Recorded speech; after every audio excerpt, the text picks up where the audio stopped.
Hello everyone, welcome back to my channel. Please, if you're a new person, I warmly welcome you and I say Akwaba to you. Please don't forget to like and subscribe and also share the video. Please give us a thumbs up too. And if you're an old person, I say Akwaba once more again to you. Please share the video and give us a thumbs up.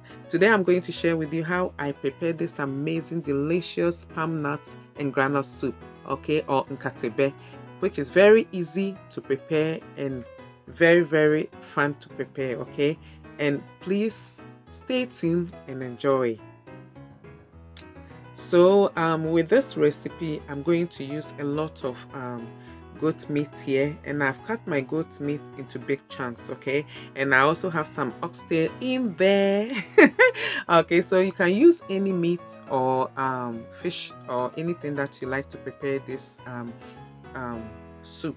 So with this is the palm nut base that I'm going to use. It comes in a can like this. You can find it in any African shop. Okay, I'm going to use some onions and some garlic here that I will blend.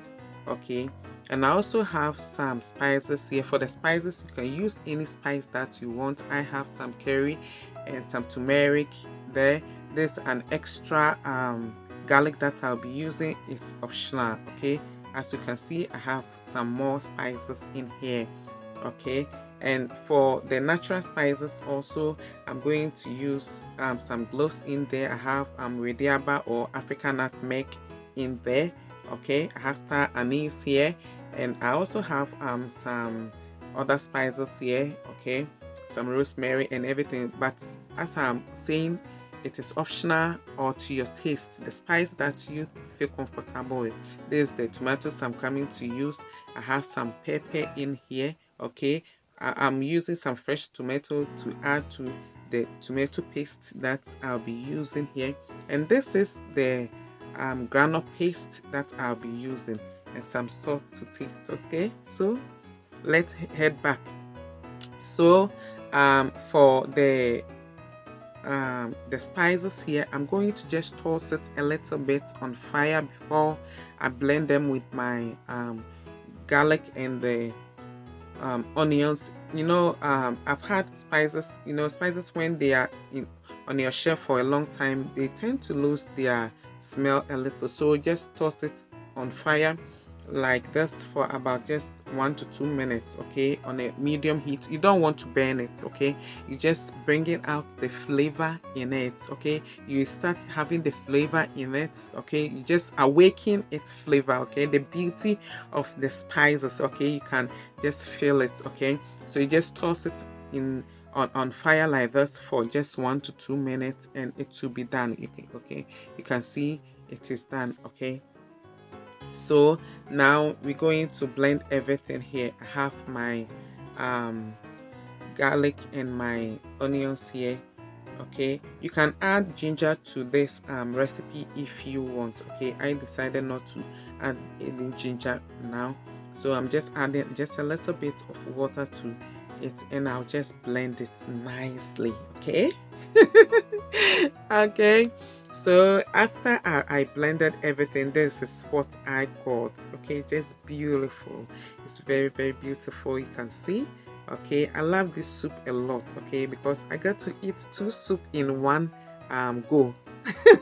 So I've already put in my meat on fire here, so I'm just going to season it with what I blended my seasoning like this. I'm not going to add any water to it right now. I just added about some few spoons of water, okay, to just clean the bowl. So you just make sure it enters into your meat nicely, okay. So we just using this one to steam it for about 2 to 3 minutes before we can come back. So I'm just adding all the other spices to it and my salt to it. You can see I've already started smelling the aroma here. So about 2 to 3 minutes now, you can see everything is on course, okay. So just turning everything around nicely here, okay, so that all the other spices can just get into my meat well. Okay, women, you know how we make it. So now is the next phase. I'm just adding the water to it, okay, because now it has steamed a little bit, and I'm going to add my tomatoes to it, okay, because you know you allow your spices to just enter your meat nicely before you add your tomato to it like this. So I'll add the fresh tomato to it also, and the pepper to it, and I'll just cover it for about 5 minutes, okay, 5 to 7 minutes for it to just cook a little before we come back. Okay, so I'm just adding a little more water to it, okay, because now we are forming the base of our soup.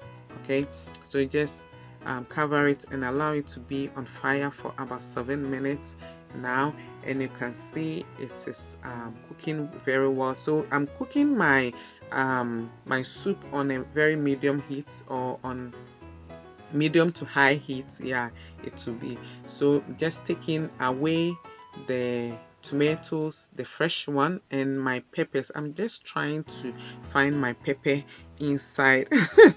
Okay, at times you just struggle a little, but if you don't want to struggle like I was doing here, you can cook it separately. You can cook the fresh tomato and the pepper separately, and you blend them together. Okay, so I'm just adding my palm nut base. If it were to be back home in Ghana, I will have had to get the palm nuts, the nut itself, cook it. I'll say I'll pound it and strain it and add it to the soup. That was quite a heavy job, okay, but this one is quite easier. It has already been blended into a can on a tin, so you just add it to your base like this. Okay, so we just cover it, and I'm going to blend the tomatoes with the groundnut paste. Okay, the groundnut paste, I will not add it to my soup directly, because if not it will just curdle inside. So as you can see here, I have my tomato in my blender here, so I'm just adding about 2 tablespoons of my groundnut paste. Okay, I'm not adding the groundnut paste too much because I don't want one to overshadow the other. Okay, because you can prepare groundnut soup or palm nut soup separately, and you can add it. Okay, so I've just finished blending everything. You can see, just blended both the groundnuts and the tomatoes together, and also the peppers together. Okay, the pepper that I blended to add it to the soup, they are not all that hot. Okay, I intentionally did that so that I can add peppers to my soup if I want to. I can just drop in the hot ones into the soup, so that when I serve, I can just mix it in my soup, because for the sake of the kids, that's how I prepare it. Okay, so now I'm adding um the garlic that I mixed. I've added it to it, and I've just added the pepper to it. Okay, for the garlic that I mixed is optional. I love garlic in my soup. I just love it. And when you add the fresh one to the soup like this, you get the aroma, the sweet aroma. So please, if you like what you are saying, please give us a thumbs up. Okay, and also share the video. Okay, you can see this is beautiful. This is very, very tasty and amazing. I wish you were here. Okay, so leave us a comment also. Okay, and share the video. Okay, and I thank you very much for coming and watching this video. And also I also want to thank you all the support that you have been giving me on this channel. It is amazing. You are amazing people, and I thank you very much for all the support. Okay, so I'll be serving mine with my rice balls. Yeah, rice balls. It's amazing to take this food with rice balls. Okay, it's very, very tasty, but you can also serve it with your benku or fufu. Okay, benku or fufu, or even add it to your yam, boiled yam, or even potatoes. If you have boiled potatoes, or if you have mashed potatoes, you can just add some soup, or you can just take this as a meal of itself, and you'll be fine to go. Okay, with it. So thank you very much for watching to the end. So as I've always told you, or I've been telling you, okay, is please share the video and give us a thumbs up, okay, and give us a thumbs up. And I thank you very much for all your support. Okay, I thank you very much for all your support. You can see this is amazing drink. It's amazing soup, sorry. It's amazing soup. Okay, thank you very much for sharing, and thank you very much for watching, and bye for now.